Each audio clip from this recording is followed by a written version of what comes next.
নবীজি সাল্লাল্লাহু আলাইহি ওয়াসাল্লাম রজব মাস যখন আসতো বলতেন, আয় আল্লাহ, আপনি আমাকে রজব শাবানের বরকত দেন, আমাদেরকে আপনি রমজান পর্যন্ত পৌঁছায়া দেন। ইবাদত একমাত্র যার জন্য করব তিনি কে? 2 নাম্বার, ইবাদত কবুলের অন্যতম শর্ত হলো সুন্নাত। সুন্নাত বিহীন কোনো ইবাদত কবুল হয় না। বরং সুন্নাত তো এমন এক পরশ পাথর, দুনিয়ার কাজের সাথে যদি সুন্নাত লাগায় দেওয়া হয়, ওই সাধারণ কাজটা ইবাদত হয়ে যায়। রাসূল আকরাম সাল্লাল্লাহু আলাইহি ওয়াসাল্লাম দুনিয়ার কাজের পদ্ধতি যেগুলো শিখায়া দিয়েছেন, ওইগুলাতে যদি নবীর তরিকায় আমরা করি, ওইগুলা ইবাদত হয়। যেমন সাধারণভাবে আমরা রাস্তায় চলি, চলাচল করি, হাঁটাহাঁটি করি, হেঁটে বাজারে যাই, হাঁটার কিছু সুন্নাত আছে। এখন একজন ব্যক্তি এখান থেকে হেঁটে মনে করেন ওই রাস্তায় যাবে, দোকানে যাবে, সে নিয়ত করলো আমি তো হাঁটবো, তবে আমার এই হাঁটাটা হাঁটবো সুন্নাত তরিকায়। বলেন তো, কেউ যদি সুন্নাত তরিকায় হাঁটতে চায়, রাস্তার কোন পাশে চলতে হবে? কারণ রাস্তার ডানে চলা সুন্নাত। এমনি সময় কিন্তু চলি, কিন্তু খালি নিয়ত করব যে সুন্নাত তরিকায় পথ চলবো। এবার হাঁটা শুরু করছি ডান পাশ দিয়া, এবার রাস্তার ডান পাশে চলতেছি। বলেন তো, হাঁটার সময় কোন দিকে তাকায়া হাঁটা সুন্নাত? নিচের দিকে, সামনে নিচে। এখন যদি ডাইনে তাকায় নিচে তাকাই তাহলে তো বিপদ। সামনে নিচে তাকায়া হাঁটা সুন্নাত। হাঁটার সময় রাস্তায় যদি কোনো কষ্টদায়ক বস্তু থাকে, ফেলে দেওয়া সুন্নাত। শুধু সুন্নাত নয়, রাস্তা থেকে কষ্টদায়ক বস্তু সরায়া দেওয়া ঈমানের শাখা। রাসূল আকরাম সাল্লাল্লাহু আলাইহি ওয়াসাল্লাম বলেন, ঈমানের 70-এর উপরে শাখা আছে, আর এক বর্ণনায় 77টা শাখা আছে। এর মধ্যে সর্বোত্তম শাখা কি? ফাআফযালুহা কাউলু লা ইলাহা ইল্লাল্লাহ। ঈমানের সর্বোত্তম শাখা হলো লা ইলাহা ইল্লাল্লাহ বলা। আর সর্বনিম্ন শাখা হলো রাস্তা থেকে কষ্টদায়ক বস্তু সরায়া দেওয়া। চলার সময় আমি দেখলাম একটা কলার শুকলা বয়ে আছে, এটা কষ্টদায়ক বস্তু না? যে বেটার পা দৌড়ানোর সময় কলার শুকলার উপরে পড়বে, ও বুঝবে যে কি কষ্ট। এখন আমি ওইটারে আস্তে করে সরাই দিলাম, আরে আমার কোনো ভাই যদি পড়ে যায় কষ্ট হবে। ইমানের পরিচয়। তাইলে যেই লোক কলা খাইয়া শুকলাটা রাস্তায় ফালাইলো, সে কিসের পরিচয় দিল এটা কোন?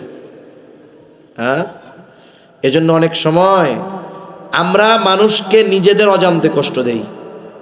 কষ্ট দেই যে এটা আমরা মনেও করি না। এ কাজগুলো ঠিক না। তাই চলার পথে যদি কোনো কষ্টদায়ক বস্তু সামনে পড়ে, এটা ফেলায় দেওয়া। রাস্তা যখন চলতেছি, যদি রাস্তাটা সমান হয়, কয়েকবার লা ইলাহা ইল্লাল্লাহ বলা, কমপক্ষে কয়েকবার বলা। রাস্তা যখন একটু উঁচু হবে অথবা কোনো সিঁড়ি দিয়ে উঠবো, 1 সিঁড়ি হোক আর 2 সিঁড়ি হোক, উপরে উঠতে আল্লাহু আকবার বলা। আমি নিচে নামবো, 1 সিঁড়ি হোক, 1 হাত হোক, আর লিফটে হোক, আর যেভাবেই হোক সুবহানাল্লাহ বলা। বলে এইভাবে যদি আমি আমার রাস্তা চলি, বাড়ি থেকে বাজারে গেলাম, এই রাস্তায় চলাচলটা সুন্নাত তরিকায় হওয়ার কারণে এটা আমার আমল নামায় ইবাদত বলে যোগ হয়ে যাবে। অথচ সাধারণভাবে এই আমল আমরা করি, হাঁটি আর কি, কিন্তু নিয়ত আর সিস্টেম অবলম্বন করলাম, ইবাদত হয়ে গেল। লাইট নিভাইয়া ঘুমাই, এটাও ইবাদত। নবীজি সাল্লাল্লাহু আলাইহি ওয়াসাল্লাম বলেছেন, রাতে ঘুমানোর সময় বাতি নিভাইয়া ঘুমাইবা। এখন তো কারেন্টের লাইট, ওই সময় তো আর কারেন্টের লাইট ছিল না। ওই সময় আরবরা জ্বালাইতো, জাইতুন দিয়া বাতি জ্বালাইতো তারা। বাতি যদি জ্বালায় ঘুমায়, কমপক্ষে 2টা সমস্যা। 1 নম্বর সমস্যা, এটা হলো অপচয়। একজন মানুষ যখন ঘুমাবে তার তো আলোর দরকার নাই, বেহুদা বাতি জ্বললে অপচয় হবে। আর আল্লাহ বলেন, ইন্নাল মুবাযযিরিনা কানু ইখওয়ানাশ শায়াতিন। অপচয়কারী শয়তানের ভাই। দ্বিতীয় বিষয় কি? একটা সময় আমাদের অঞ্চলে ছোটবেলায় অনেক ঘটনা এরকম ঘটছে। তেল দিয়া বাতি জ্বালাইতো আগে। বাড়ির মালিক ওই বাতি বন্ধ না করে ঘুমায় গেছে। রাতের বেলায় ইঁদুর বের হইছে। ইঁদুর যখন বের হয় বিড়ালে আক্রমণ করে, একটা লড়াই চলে। ইঁদুর বা বিড়ালের আঘাতে ওই তেলের বাতিটা পড়ে গেছে। গোল বাতি গড়ায়া গড়ায়া বাড়ির বেড়ার সাথে গিয়া লাগছে।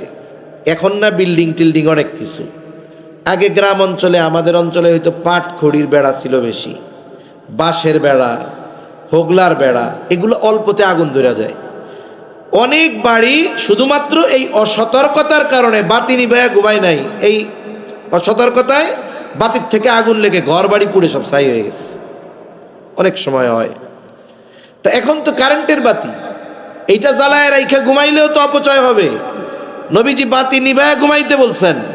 এখন আমি তো বাতি নিভাই, সুইচটা অফ করার সময় শুধু নিয়ত করব নবীজি বাতি নিভায়া ঘুমাইতে বলছে, বিসমিল্লাহ বলে সুইচ অফ করলাম, বলে এই সুইচ অফ করাটাও আমার আমল নামায় ইবাদত বলে যোগ হয়ে যাবে। সুবহানাল্লাহ। তাহলে বিষয়টা কি? তাহলে বিষয়টা কি? বিষয়টা হলো আমি বাতি নিভাইলাম, এটাও আমার ইবাদত। কেন? বলে সুন্নাত তরিকায় আর করা হয়।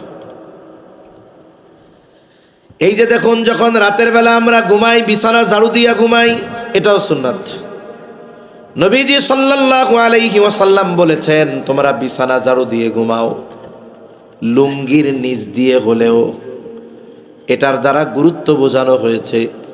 ঝাড়ু দেওয়ার ঝাড়ু নাই, কিচ্ছু নাই, প্রয়োজনে লুঙ্গির নিচ দিয়া হইলেও বিছানাটা ঝাড়ু দাও। কেন? বলে এখন বাংলাদেশের অধিকাংশ জায়গায় বিদ্যুৎ আছে, কারেন্ট আছে। বিদ্যুৎ থাকার পরেও এই বছরেরও সমীকরণ যে প্রতি বছর শীতের মৌসুমে, বর্ষার মৌসুমে হাজার হাজার মানুষ সাপের কামড়ে মারা যায়। কোন জায়গায়? বলে বিছানায় শোয়া অবস্থায় সাপের কামড়ে মারা যায়। কেন? বলে শীতের দিন এক ধরনের সাপ আছে, সাপ সব জায়গায় গরম তালাশ করে। সাপ শীতের সময় গর্ত তালাশ করে। সাপ গর্ত বানাইতে পারে না, সাপ গিয়া থাকে ইঁদুরের গর্তে। যেই সাপগুলো ইঁদুরের গর্তে যাইতে পারে না, এরা মানুষের লোকালয়ে চলে আসে গরম তালাশ করতে। এক ধরনের সাপ আছে বিষাক্ত, এটাকে আমাদের অঞ্চলের ভাষায় বলে কালাস সাপ। এরা মানুষের বিছানায় চলে আসে গরম খুঁজতে খুঁজতে। বিছানার এক পাশে লুকায়া থাকে, বালিশের আড়ালে লুকায়া থাকে, ল্যাপ কম্বলের আড়ালে লুকায়া থাকে। অনেক ঘরে অনেক যুবক আছে যে শীতের শুরুতে যে কম্বলটা নামায়, শীত শেষ হওয়ার আগ পর্যন্ত আর ওই কম্বল বাস করে না। ঘুম থেকে উঠা রাখে, আবার যাইয়া গায়ে দেয়। বিছানা ঠিকমতো পরিষ্কার করে না। এখন একটা সাপ যদি কম্বলের মধ্যে লুকায়া থাকে, ও কম্বলটা গায়ে দিল, সাপ নড়াচড়া পাবে, বের হওয়ার জায়গা পাবে না, বিরক্ত হয়ে ওকে কামড় দিবে, ওর জীবন শেষ হয়ে যেতে পারে। প্রতি বছর শীতের সময় হাজার হাজার মানুষ ঘুমের মধ্যে সাপের কামড়ে মারা যায়। কেন? এই বিছানা ঠিকমতো ঝাড়ু দেয় না, একটু নড়াচড়া দেয় না। কেউ যদি ঝাড়ু দিয়ে একটু আওয়াজ করে, নড়াচড়া দেয়, সাপ যদি লুকায় থাকে আওয়াজ পাইলেও বের হয়ে যাবে। অথবা যদি বালিশ টালিশ সরায় একটু ঝাড়ু দিতে যায়, ওর নজরে সাপ বিচ্ছু থাকলে চোখে পড়বে। আহা, ১৫০০ বছর আগে নবীজি কথাগুলো যেন কেমন আজকের জন্য নবীজি বলে গেছে। তাই বিছানা ঝাড়ু তো দেই, দেওয়ার সময় শুধু নিয়ত করব নবীজি বিছানা ঝাড়ু দিয়া ঘুমাইতে বলছে, বিসমিল্লাহির রহমানির রহিম, দিলাম ঝাড়ু, হয়ে গেল ইবাদত। তাহলে ইবাদত কবুলের দ্বিতীয় শর্ত হলো সুন্নাত। ইবাদতের পদ্ধতি নবীজি শিখায়া দিয়েছেন। ইবাদতের পদ্ধতি কিন্তু আল্লাহ তাআলা শেখার নাই, আমাদের পদ্ধতি শিখাইছেন নবী, আমাদেরকে নবী শিখাইছেন। কিন্তু নামাজ যেমন, নামাজের আদেশ তো আল্লাহ দিলেন, কিন্তু নামাজের পদ্ধতি কোরআনে আল্লাহ বলে দেন নাই, বরং নামাজের পদ্ধতি প্র্যাকটিক্যাল ভাবে আমাদেরকে মুহাম্মাদুর রাসূলুল্লাহ সাল্লাল্লাহু আলাইহি ওয়াসাল্লাম শিখায়া দিয়েছে। তাহলে ইবাদত কবুলের দ্বিতীয় শর্ত হলো সুন্নাত। তৃতীয় শর্ত ইলম। ইলমবিহীন ইবাদত কবুল না হওয়ার সম্ভাবনা বেশি। কেন? বলে আবেদ যখন ইবাদত করে, ইলম যদি না থাকে, এই ইলম না থাকার কারণে অনেক ইবাদত কবুল হয় না। অনেক সময় তার ইবাদত যে হচ্ছে না সে এটা টেরও পায় না। তাই শরীয়তের হুকুম আহকাম মেনে চলার জন্য যতটুকু ইলম দরকার এতটুকু শেখা সবার জন্য ফরজ। সবার জন্য মুফতি হওয়া ফরজ না, কিন্তু নামাজ যে বালেগ তার জন্য ফরজ, নারী হোক আর পুরুষ হোক। বলে নামাজের সব মাসালা তার জন্য শেখা ফরজ। রোজা রাখা ফরজ, বলে যার জন্য রোজা রাখা ফরজ রোজার মাসলা মাসাইল শেখা তার জন্য ফরজ। নাহলে দেখা যাবে রোজা রেখে এমন কাজ করতেছে যে রোজাই হয় না। নামাজ পড়তেছে কিন্তু ফরজ ছুটে গেছে, ও টেরও পায় না। এখন ও যদি টের পাক আর না পাক, ফরজ যদি ছুটে যায় নামাজ থাকবে তার? নামাজ থাকবে না। এজন্য মাসলা মাসাইল জানা দরকার। নামাজের ওয়াজিব জানে না, ওয়াজিব যদি ছুটে যায় কি দিতে হবে? সাউ সিজদা দিতে হবে, নাহলে নামাজ হবে না। এখন ও তো সাউ সিজদা দেয় না, কেন দেয় না? কারণ ওর ওয়াজিব ছুটছে, ও টেরও পায় না। এখন ওর টের পাক আর না পাক, সাউ সিজদা দিল না, বলেন তো ওর নামাজ হবে নাকি? নামাজ ভঙ্গের কারণ 19টা, নামাজই জানে না। এখন দেখা গেল তার নামাজের মধ্যে নামাজ ভঙ্গের কারণ পাওয়া গেছে, কিন্তু সে জানে না। সে তো নামাজ পড়া চিন্তা করতেছে আল্লাহ আমারে মাফ করে দিব, কিন্তু তার নামাজ তো ভেঙে গেছে, সে টেরও পায় নাই। দেখুন, তাহারাত সম্পৃক্ত মাসলা মাসাইলগুলো জানা দরকার। গোসলের ফরজ, অজুর ফরজ, অজু ভঙ্গের কারণ এগুলো জানা দরকার। আফসোসের বিষয়, অধিকাংশ মানুষ আমাদের দেশে এই বিষয়গুলোর ইলম তাদের মধ্যে নাই, অধিকাংশ মানুষের মধ্যে নাই। আবার যদি বলা হয় যে শিখেন, শিখতেও রাজি নাই। তাবলিগে সময় দেন, যাইতে রাজি নাই। আর তাবলিগে যাওয়ার সময় নাই। আরে মসজিদের ইমাম সাহেবরে বলেন যে হুজুর আধা ঘন্টা সময় দিয়ে এসার পর পর আমাদেরকে জরুরতে দিনের জন্য জরুরি যেই ইলম এগুলো একটু শেখায়া দেন, আমরা তাও রাজি নাই। তার মানে কি? আমাদের সময় সুযোগ সব আছে, কিন্তু আমাদের ইচ্ছা নাই। তাই আমরা উলামায়ে কেরামের সাথে পরামর্শ করে যারা জানি না আমরা জানার চেষ্টা করব, তো ইনশাআল্লাহ। এই ইলম না থাকার কারণে আমার অনেক ইবাদত হয়তো কবুল হবে না। এই যে রোজা আসতেছে, রোজা নিয়েও কিছু কথা বলা দরকার। আমি তো আরো ভাবছি যে আমার আগে হযরতরা মনে হয় বলছে। তো এই যে রোজা আসতেছে, অনেক মানুষ দেখা যাবে রোজার মাসলা মাসাইল ঠিক মতো জানে না। দেখা যাবে এই কারণে তার রোজাটা নষ্ট হয়ে গেছে। অনেক মানুষ জানে না, এগুলো জানা দরকার। এক মজলিসে এত কথা তো বলা সম্ভব না। উলামায়ে কেরামের কাছে যাওয়া যে হুজুর আমাদেরকে আপনি রোজার মাসলা মাসাইলগুলো বইলা দেন। যেমন আমি আমার মসজিদে কি করছি, মাসালা তো অনেক অনেক মাসালার মধ্য থেকে 100 না 120টা মাসালা আমি আলাদাভাবে প্রিন্টিং করে আমার মসজিদের দেয়ালে আমি ঝুলাই দিছি। তা বললাম যে দেখুন, মাসালাগুলো অনেকগুলো অনেকের জানা থাকে, অনেকগুলো বলার সময় মনে থাকে না। ওইখানে পার্ট পার্ট দেওয়া আছে, নিয়ত সংক্রান্ত, সাহারি সংক্রান্ত, রোজা ভাঙ্গার কারণ, কোন কাজগুলোয় ভাঙবে কোন কাজগুলোয় ভাঙবে না, কাজা কাফফারার মাসালা সহ এরকম কয়েকটা পার্টে আমি মাসালাগুলো তাদেরকে দিয়ে দিছি। এখন এই মুসল্লিরা পড়ে। সাথে সাথে আর একটা কাজ করছি, এই 120টা মাসালা প্রত্যেকের কাছে শীট আকারে বলছি যে সবাই নেবেন, এগুলো সবাই পড়বেন। রোজার মধ্যে যে কোনো একদিন আপনাদের এটা পরীক্ষা নেওয়া হবে, আমরা একটা পুরস্কার দিব। এতে কি হইল যে মুসল্লিরা একে তো মসজিদে আইসা এক একদিন এক একটা পাঠ দেখে শিখলো, দ্বিতীয়ত পুরস্কারের লোভে হোক কমপক্ষে মাসালাগুলো সে পড়লো, তার জানা হলো। তাই এগুলো জানার প্রতি আমাদের আগ্রহ সৃষ্টি হওয়া দরকার, আমাদেরও আপনাদেরকে শেখানোর ব্যবস্থা করা দরকার। অথচ অনেক মানুষ ইলমি অজ্ঞতার কারণে তার ইবাদত নষ্ট হয়ে যাইতেছে। অনেক মানুষ এই অবস্থার শিকার। তাহলে ইবাদত কবুলের তৃতীয় শর্ত হলো ইলম। 4 নম্বর শর্ত ইবাদত কবুলের জন্য হালাল খাবার। হালাল খাবার, হালাল খাবার বিহীন ইবাদত কবুল হয় না। আমাদের সমাজের অনেক মানুষ আছে হালাল খাবারের ব্যাপারে সচেষ্ট থাকে, কিন্তু আফসোস ওই মানুষগুলো হালাল উপার্জনের ব্যাপারে তার কোনো সতর্কতা নাই। অনেকে মনে করে কামাই টামাই যেমনে হয় হোক, খাওয়ার সময় হালালটা খাইলে হইল। এখন দেখুন, এই যে খাবারটার যে সোর্স, যেই টাকা দিয়ে আমি কিনলাম, যেই পদ্ধতিতে অর্জন করলাম, পদ্ধতি যদি ভুল হয় তাহলে ওই হালাল খাবারটাও হারামের মতো হয়ে যায়। এখন 2 জন মানুষ জমজম পানির ফজিলতের কথা শুনছে। জমজম অনেক ফজিলতওয়ালা এক পানি। এখন ওরা তো জীবনে হজমরায় যায় নাই, কোনোদিন যাইতে পারবে কিনা ঠিক নাই, কিন্তু খুব ইচ্ছা হইছে যে যদি জমজমের পানি পান করতে পারতাম। আফসোসে মরে যাইতেছে প্রায়। আর একজন কয় ভাই ব্যবস্থা আছে, এটা তো সহজে কেনা যায় না, তাই ফজিলত মাইট দেওয়া যাবে না, কি করা যায়? কয় অমুক হাজি সাহেব কয়েকদিন আগে ওমরা থেকে আসছে, ওনার বাড়ি কিন্তু জমজমের পানি আছে, চলো যাই সিস্টেমে নিয়ে আসি।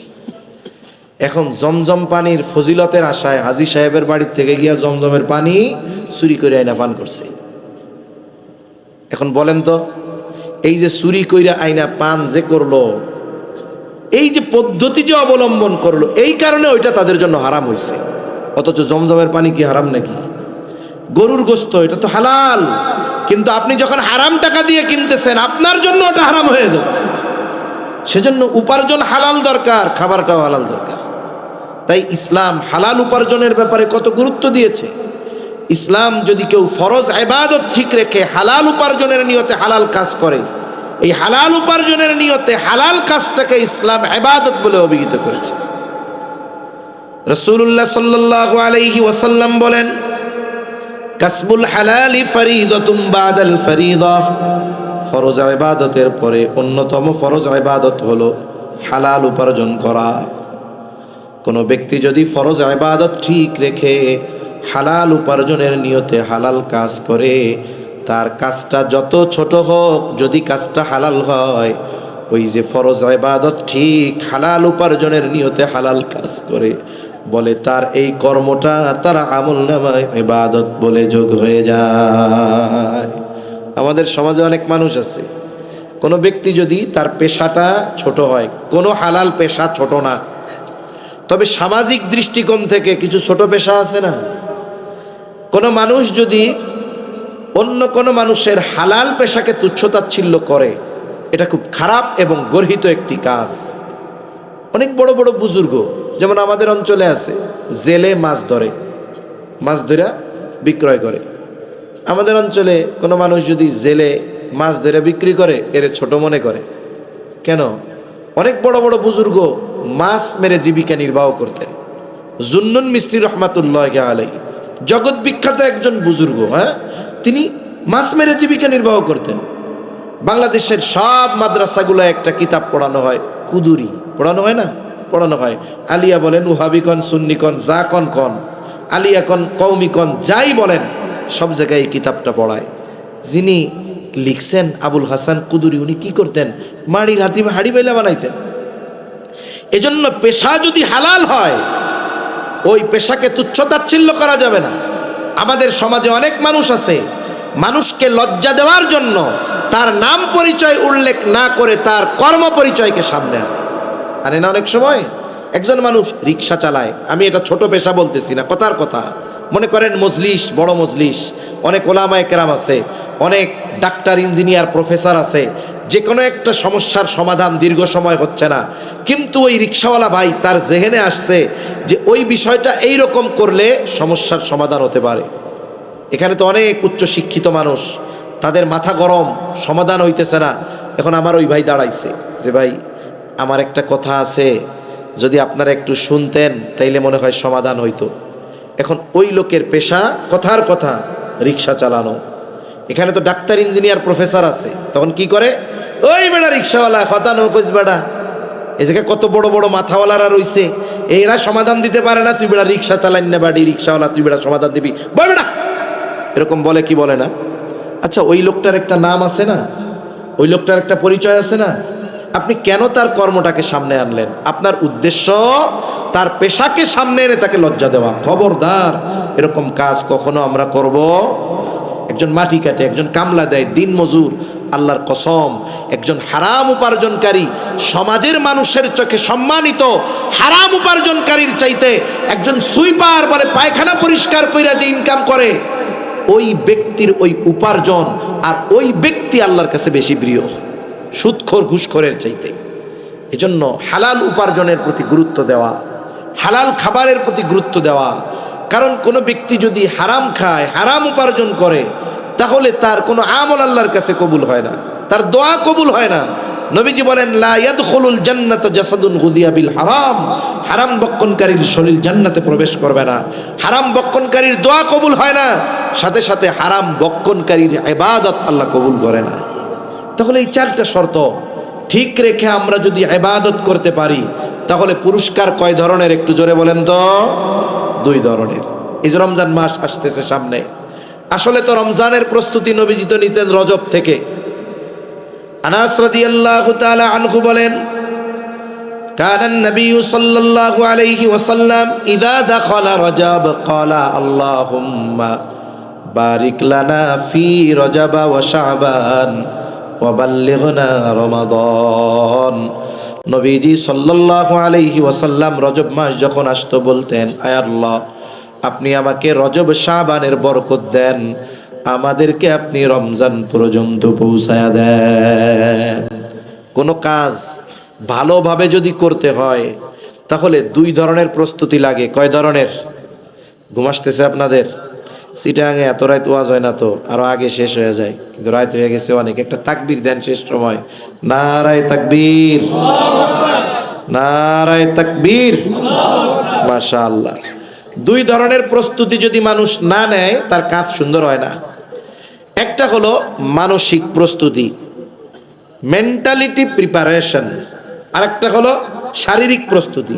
মানে একটা কাজের জন্য নিজের মনকে তৈরি করা, একটা কাজের জন্য নিজের শরীরকে প্রস্তুত করা। এই 2টা না হইলে কোনো কাজ সফল হয় না। তা নবীজি সাল্লাল্লাহু আলাইহি ওয়াসাল্লাম রজব মাসে দোয়ার মাধ্যমে মানসিকভাবে প্রস্তুতির শিক্ষা আমাদেরকে দিয়েছেন। আমরা দোয়া করব খালি, আল্লাহ আমাদেরকে রজব শাবানের বরকত দেন, রমজান পর্যন্ত পৌঁছায় দেন। তার মানে নিজের মন রে রমজান পাওয়ার জন্য আমি তৈরি করতেছি। এখন রজব মাস চলে গেল, রজব মাসে আমল আছে তো, কিন্তু ওই দিকের কথা আমি আর এখন বলবো না। শাবান চলে আসছে। শাবানে শুধু মানসিক প্রস্তুতি নয়, শাবান মাসটা মানসিক প্রস্তুতির সাথে সাথে নিজেকে শারীরিকভাবে রোজার জন্য তৈরি করা। এই জন্য নবীজি কি করতেন? রজব মাসে দোয়া শুরু, শাবান মাসে নবীজি সবচেয়ে বেশি রোজা রাখতেন। আয়েশা সিদ্দিকা রাদিয়াল্লাহু তাআলা আনহা বলেন, আমি নবীজি সাল্লাল্লাহু আলাইহি ওয়াসাল্লামকে রমজান ব্যতীত অন্য কোনো মাসে পরিপূর্ণ রোজা রাখতে দেখি নাই। তার মানে শুধুমাত্র একটি মাসেই নবীজি পরিপূর্ণ রোজা রাখতেন, সেই মাসটার নাম হলো রমজান মাস। এরপরে বলেন যে শাবান মাসের চাইতে বেশি রোজা অন্য মাসে রাখতে দেখি নাই। তার মানে রমজানের পরে নবীজি সবচাইতে বেশি রোজা রাখতেন কোন মাসে? শাবান মাসে। নবীজিকে এক সাহাবী জিজ্ঞাসা করলো, ইয়া রাসূলুল্লাহ সাল্লাল্লাহু আলাইহি ওয়াসাল্লাম, শাবান মাসে এত রোজা রাখেন কেন? নবীজি বললেন, শাবান হলো এমন একটি মাস যেটা রজব ও রমজানের মধ্যবর্তী মাস। মানুষ এই মাসের ব্যাপারে উদাসীন, অথচ এই মাসে বান্দার আমল আল্লাহর কাছে পেশ করা হয়, অথচ মানুষ উদাসীন। এখন নবীজি বলেন, আমি পছন্দ করি আমার আমল আল্লাহর কাছে পেশ করা হবে আর আমি থাকবো রোজাদার, এটা আমি পছন্দ করি, এজন্য রোজা রাখি। তার মানে নবীজি সাল্লাল্লাহু আলাইহি ওয়াসাল্লাম শাবান মাসে বেশি বেশি রোজা রাখা ওয়াজিব বা ফরজ করেন নাই, কিন্তু নবীজির কথা, নবীজির আমলের দ্বারা বোঝা যায় এই মাসে বেশি রোজা রাখার ব্যাপারে নবীজি উদ্বুদ্ধ করেছেন। কেন? যদি আমরা এই মাসটাতে একটু বেশি বেশি রোজা রাখতাম বা যারা রেখেছি তাদের সুবিধা কি হইতো? যখনই রোজার মাস আসতো রোজা রাখতে আর কষ্ট হইতো না। ইসলাম কত সুন্দর! ইসলাম মূল আমলটা যেন সুন্দর হয়, এই সুন্দর হওয়ার জন্য এর পাশে আবশ্যকীয় নয় কিন্তু আমলের ব্যাপারে উদ্বুদ্ধ করেছে। যেমন রোজা রমজান মাসে ফরজ, কিন্তু নবীজি সাল্লাল্লাহু আলাইহি ওয়াসাল্লাম প্রত্যেক সপ্তাহে প্রত্যেক মাসে গুরুত্বপূর্ণ কিছু দিনে রোজা রাখার ব্যাপারে উদ্বুদ্ধ করেছেন। সাহাবা একরাম থেকে শত শত হাদিস আইয়াম বীজের রোজার ব্যাপারে নবীজি বলেছেন। চন্দ্র মাসের 13, 14, 15 নবীজি নিজে সোম বৃহস্পতিবার রোজা রাখতেন। এখন বলেন তো, যে ব্যক্তি রমজান মাসে রোজা রাখে এরপর থেকে প্রতি মাসে সোম বৃহস্পতি আর আইয়াম বীজের রোজা যদি রাখে, কোন মাসে রোজা হবে 11টা, কোন মাসে হবে 13টা। বলেন তো, কোন ব্যক্তি যদি সারা বছর রমজান মাস ছাড়া প্রতি মাসে 11 আর 13টা রোজা রাখে, রোজার মাসে তার কি রোজা রাখতে কোনো কষ্ট হবে? কারণ তার শরীর রোজার সাথে অ্যাডজাস্ট হয়ে গেছে। কিন্তু আমাদের অভ্যাস কি? আমরা সারা বছর রোজা রাখি না। না রাখার ফলে কি হয়? শরীরটা এক গতিতে চলে। আমাদের গোটা দেহের মধ্যে একটা মেকানিজম আছে, একটা সিস্টেম আছে। আমি দৈনিক যেই সময় খাই ওই সময়টাই আমার ক্ষুধা লাগে। কেন? চিকিৎসা বিজ্ঞান বলে মানুষ দৈনিক যেই সময়গুলোতে খাবার গ্রহণ করে পাকস্থলীর মুখ ওই সময় খুলে, এই কারণে খিদা লাগে। এখন একটা মানুষ 11টা মাস সকালের খাবার খাইছে 8টায়, দুপুরের খাবার খাইছে 2টায়। হঠাৎ করে রমজানের প্রথম দিক থেকে কি করলো? সকালের খাবারটা তো মোটামুটি সাহারির সময় খাইছে, এটার একটা ঘাটতি পূরণ হইল, সকালে আর খিদা লাগে না। কিন্তু ঠিকই দুপুর 2টার সময় সুন্দর মতো পাকস্থলী মুখ হা করে বইয়া থাকে, এখন তো খিদা লাগে। যার ফলে বাংলাদেশের অধিকাংশ মসজিদের মানে চেহারা রোজার মাসে এক কি বলে, জোহরের নামাজের পরে মুসল্লি মসজিদের মধ্যে খালি গড়াগড়ি করে, এ পাশের থেকে ওই পাশে যায়, ওই পাশের থেকে ওই পাশে যায়। কি হয়েছে আপনার? কইও না, আরে রোজায় ধরছে। রোজার কি হাত পা আছে নাকি? আসলে রোজার হাত পা নাই। কি হয়েছে? ওই যে 11 মাস দুপুরের সময় যে পাকস্থলী মুখ হা করতো, পাকস্থলী ওই ধারাবাহিকতায় এখনো মুখ হা করে। আমাদের অবস্থা কি হয়? ওই যে রোজার সাথে একটা সম্পর্ক গড়তে গড়তে রোজার 15 দিন শেষ, বাকি 15 দিন কিসে? মার্কেটিং করতে করতে রমজান মাস শেষ। আমাদের অবস্থা কি? নবীজি রমজানের শেষ দশকে ইবাদতের সবচাইতে বেশি গুরুত্ব দিয়েছেন, আর আমরা শেষ দশকে সবচাইতে বেশি মার্কেটে দৌড়ানোর গুরুত্ব দেই বেশি। অবস্থাটা পুরো ব্যতিক্রম। রমজান আসে চলে যায়, আসে চলে যায়, কিন্তু রমজান আগমনের যেই উদ্দেশ্য সেটা কতটুকু আমাদের অর্জিত হলো, অধিকাংশ মানুষ আমরা এটার হিসাব করি না। আমরা তো মনে করি যেই ব্যক্তি ভালো মার্কেটিং করলো, যেই ব্যবসায়ীর ভালো ব্যবসা হলো, ও কয় আলহামদুলিল্লাহ এবার রোজায় আমি সফল। আরে বেটা গাধা, এই বেটা কি রোজায় সফল হইছে? তোর কি রমজান মাস আনন্দের না? বলে আনন্দ তো তার যে রমজান মাসে একনিষ্ঠভাবে আল্লাহর ইবাদত করে আল্লাহর প্রিয় বান্দাদের তালিকায় নাম লেখাতে পারছে, গুনাহগুলো মাফ করাতে পারছে। আনন্দ হওয়ার দরকার ছিল তো তার জন্য। এখন আমি আপনি রোজার মাস কিভাবে কাটাই, কিভাবে কাটাবো, এই অল্প সময়ের মধ্যে এখনই আমাদের চিন্তা ভাবনা করা দরকার। রাসূল সাল্লাল্লাহু আলাইহি ওয়াসাল্লাম এই ব্যাপারে গুরুত্ব দিয়েছেন। রমজানের প্রস্তুতি সালাফগণ নিতেন। সালাফগণ যা প্রয়োজন রমজান মাসে যেন বাজারে না যাওয়া লাগে, কোনো কিছু না করা লাগে, আগের থেকে সব প্রস্তুতি নিয়ে নিতেন, যেন রমজান মাস কোরআন তিলাওয়াতে, রমজান মাস ইবাদতে, রমজান মাস নামাজে দীর্ঘ সময় কাটানো যায়, দোয়া ইস্তেগফার জিকির আজকারে কাটানো যায়। এজন্য দুনিয়াবি প্রস্তুতিগুলো সব আগে নিতেন। আর আমাদের দুনিয়াবি প্রস্তুতি মূলত শুরু হয় রমজানের একেবারে মূল শেষ দশকে। এটা যেন না হয়। এখনো যেহেতু 2-3 দিন সময় আছে, আমরা এখন থেকে প্রস্তুতি নিয়ে নিব যে বাজারগুলো দরকার করে নিব। আপনার পোশাক রোজার মাসে দিতে হয় আত্মীয় স্বজন, যতই মানুষ ওয়াজ করুক না কেন, কালচার একটা জিনিস, বুঝছেন? কালচার বুঝেন? কালচার অভ্যাস, হ্যাঁ, এগুলা পরিবর্তন ঘটানো যায় না। আমরা যতই ওয়াজ করি, সারা দেশের হুজুররা ওয়াজ করুক আর চিটাগাংয়ের হুজুররা ওয়াজ করুক, এই যে ইফতার পাঠানো, এরপরে বিবাহ শাদীর এই অহেতুক ইসলাম মানে ইসলামের সাথে সাংঘর্ষিক আচার অনুষ্ঠান, এই আত্মীয়র বাড়ি মেয়ের বাড়ি ইফতার পাঠানো, এগুলো বন্ধ হবে না। কারণ এটা রক্তের সাথে কেমন যেন মিশে গেছে, ঠিক না? এই যে কত জায়গায় দেখবো খবরে যে ইফতার না পাঠানোর কারণে মেয়েরে শ্বশুর বাড়ি থেকে লজ্জা দিচ্ছে। হায় হায় হায়, এটা কেমন ধরনের কথা? এখন আপনার তো পাঠাইতে হবে, আপনি পাঠাবেনও, কথা তো শুনতে রাজি না কেউ, পাঠাবেন তো যেহেতু, তা পাঠাবেনই যেহেতু রোজার আগেই পাঠাই দেন। কাপড় চোপড় তো দিবেনই যেহেতু, আপনি এখনই যাইয়া টেরি বাজার থেকে পাইকারি দরে কিনে আইনা এখনই দিয়ে দেন, অথবা কিনে রাইখা দেন, পরে দিয়েন। ওই রমজানের শেষ সময়গুলো এই মার্কেটিং করতে গিয়ে মার্কেটে মার্কেটে ঘুরে আমাদের অবস্থা যেন খারাপ না হয়, আমরা যেন গুরুত্বপূর্ণ সময়গুলো না কাটাই। তাই এখন থেকেই আমাদের প্রস্তুতি নেওয়া দরকার, যারা এখনো প্রস্তুতি নেই নাই। তাহলে কি, নবীজি মানসিক প্রস্তুতি নিতেন দোয়ার মাধ্যমে, আর রোজা রাখার মাধ্যমে নবীজি সাল্লাল্লাহু আলাইহি ওয়াসাল্লাম আমাদেরকে শারীরিকভাবে প্রস্তুতি নেওয়ার শিক্ষা দিয়েছেন। আর আমাদের সালাফগণ, আমাদের আকাবেরগণ এই সময় থেকেই সময় বের করে নিজেদেরকে লম্বা নফল নামাজে অভ্যস্ত করতেন। কোনো ব্যক্তি যদি দৈনিক 4 রাকাত 6 রাকাত বা 8 রাকাত লম্বা নামাজ পড়ে, তাইলে বলেন তো তারাবির সময় কি তার গিরা হাত পাও ব্যথাবে নাকি? ব্যথাবে না। কেন? উনি সারা বছর লম্বা নামাজ পড়ে অভ্যস্ত। কিন্তু আমরা ওই যে রোজাও রাখি না, একটু নফল ইবাদত লম্বা সূরা দিয়াও পড়ি না, যার কারণে রোজা রাখতেও কষ্ট হয়, আমাদের তারাবি পড়তেও কষ্ট হয়। তো এখন যতটুকু প্রস্তুতি নেওয়া যায় আমরা নিব তো ইনশাআল্লাহ। আল্লাহ তৌফিক দান করেন। তাই এবার আমি আমার মূল কথার দিকে যাই। মূল কথাটা কি? আরেকটা বিষয় দেখুন, রোজা রাখলাম, রোজা আমরা রাখলাম, যদি গুনাহ সহকারে রোজা রাখি, হাদিসের মধ্যে রোজার যত প্রতিদানের কথা আসছে, যেমন আস-সাওমু জুন্নাতুন, বলেন তো ওর কি অশান্তি চামড়ায় না অন্তরে? এখন কোন তো এসি যদি 15টা ওরে দেওয়া হয়, ওর ঠান্ডা হইয়া জমে যাবে, কিন্তু দিল শান্তি আসবে? তাহলে শান্তি অন্তরের সাথে সম্পৃক্ত, আর সুখ আসবাবের সাথে সম্পৃক্ত।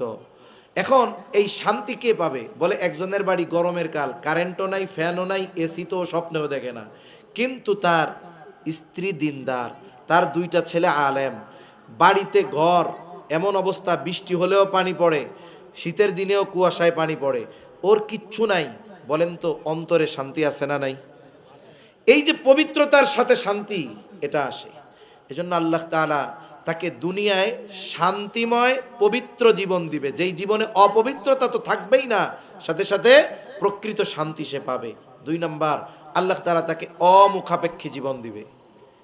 একটা মানুষ এই দুনিয়ায় যদি মানুষের কাছে হাত পাতা না লাগে, তাহলে এর চাইতে বড় আর কি হতে পারে? বুজুর্গানে দিন বলেন, এর দ্বারা উদ্দেশ্য হলো ওই আল্লাহর বান্দার যেটা প্রয়োজন সব কিছু মেটানোর জিম্মাদারি নেবেন কে? 3 নাম্বার, আল্লাহ তাআলা তাকে স্বল্পে তুষ্টতা দান করবে। তার মানে সে যতটুক পাবে ওইটুকুতেই সে খুশি থাকবে। আর একজন মানুষ আসল ধনী হওয়ার জন্য এটা দরকার। নবীজি সাল্লাল্লাহু আলাইহি ওয়াসাল্লাম আবু হুরায়রা রাদিয়াল্লাহু তাআলা আনহুকে অনেকগুলো নসিহত করছেন, এর মধ্যে একটা, ওয়া আরদা বিমা কসামাল্লাহু লাকা তাকুন আগনান নাস।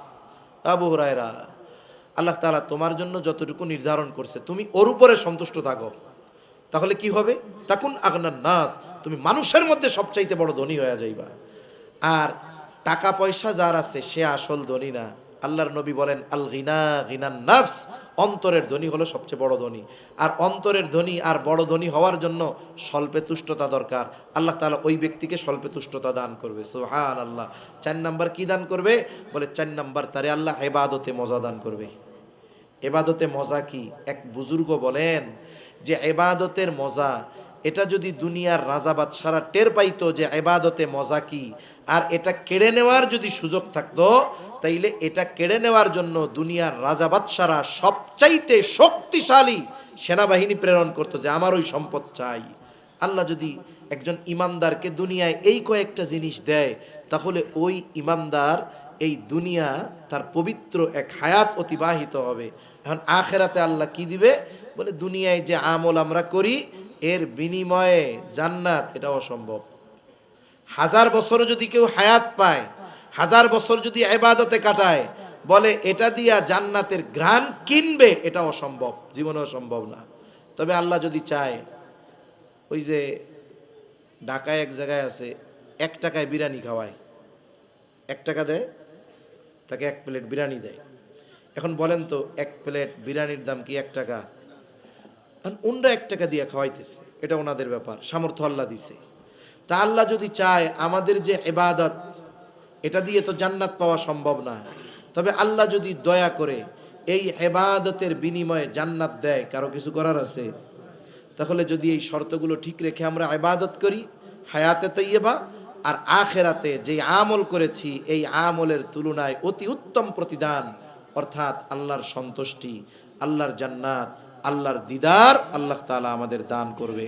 আল্লাহ সুবহানাহু ওয়া তাআলা আমাদের সকলকে ঈমানকে শিরিক মুক্ত রেখে শর্তগুলোর আলোকে এই যে ইবাদতের মৌসুম আসতেছে রমজান মাস, এই ইবাদতে অতিবাহিত করার তৌফিক আল্লাহ তাআলা আমাদের দান করেন। সকলে বলি আমিন। ওয়া আখিরু দাওয়ানা আনিল হামদুলিল্লাহি রাব্বিল আলামিন।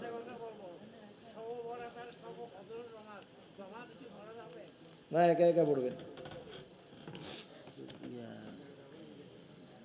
বিশৃঙ্খলা হয়ে যায় তো আমরা কিছু আগে দিয়ে দিবেন। আপনি একটু জিকির করেন এর ভিতর দিয়ে এরপর এমনি আপনাদের কিছু কথা থাকলে বলেন।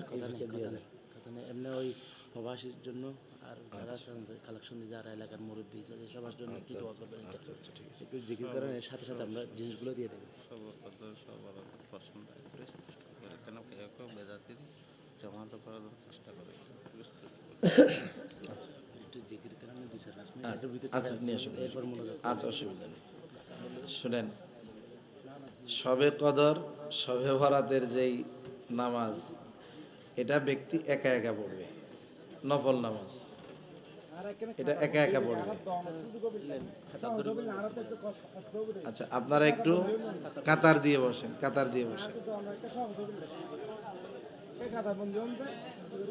একটু কাতার বন্দি হয়ে বসেন হ্যাঁ আমরা একটু জিকির করি লা ইলাহা ইল্লাল্লাহ